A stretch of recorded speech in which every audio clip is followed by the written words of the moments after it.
কুয়েতে প্রবাসী শ্রমবাজারে নতুন গতি আনতে গুরুত্বপূর্ণ সিদ্ধান্ত নিয়েছে দেশটির সরকার। জনশক্তি কর্তৃপক্ষের নতুন ঘোষণায় নির্দিষ্ট কিছু খাতে কর্মরত বিদেশি শ্রমিকদের জন্য নিয়োগকর্তার অনুমোদন সাপেক্ষে চালু হচ্ছে ভিসা ট্রান্সফারের সুযোগ। কর্তৃপক্ষ বলছে এই সুবিধা কার্যকর থাকবে 1 মে থেকে 30 জুন পর্যন্ত।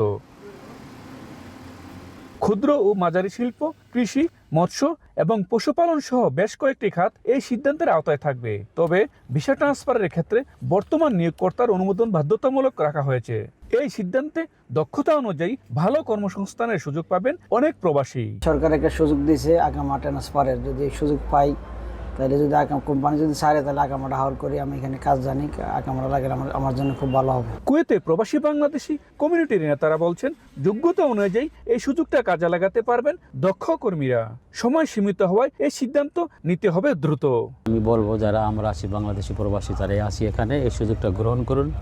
আপনাদের প্রফেশন যে ব্যাপারে এক্সপার্ট আছেন, এক্সপিরিয়েন্স আছেন, এটা আপনারা কাজে খাটাইতে পারবেন। এবং এই জন্য আমরা কুয়েত সরকারকে অনেক অনেক ধন্যবাদ জানাবো। কুয়েত সরকারের এই উদ্যোগকে শ্রমবাজারের ভারসাম্য আনার ক্ষেত্রে ইতিবাচক পদক্ষেপ হিসেবে দেখছেন বিশ্লেষকরা। এর ফলে একদিকে যেমন কর্মসংস্থান বাড়বে, অন্যদিকে শ্রমিকরা উপযুক্ত খাতে কাজের সুযোগ পাবেন।